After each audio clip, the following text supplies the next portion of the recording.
इसको अगर 100 दफा कोई शख्स पढ़ ले, अच्छा, ला हौला वला कुव्वता इल्ला बिल्लाह, सही सही, लेकिन पढ़ना कैसे है? पढ़ना इस तरह नहीं है कि आप बस पढ़ते जाएं। ये है क्या? ला हौला वला कुव्वता इल्ला बिल्लाह असल में क्या है?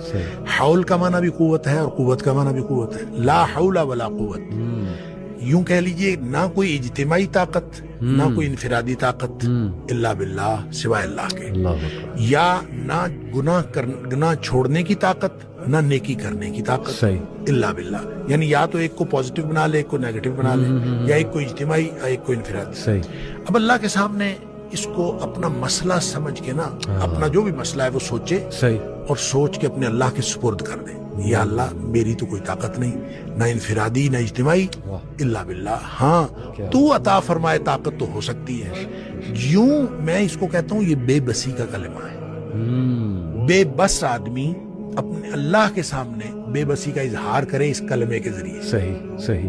तो फिर ये नबी पाक सल्लल्लाहु अलैहि वसल्लम ने फरमाया, जिस शख्स ने कहा था ना मुझे वसवसे आते हैं जी, आपने फरमाया ला हौल वला कुव्वता इल्ला बिल्लाह पढ़ा कर, तेरे वसवसे भी खत्म हो जाएंगे और इसके अलावा अल्लाह ताला तेरे 100 मसले हल कर देगा। वाह वाह, आप अंदाजा करें, एक शख्स के 100 मसले होते नहीं है।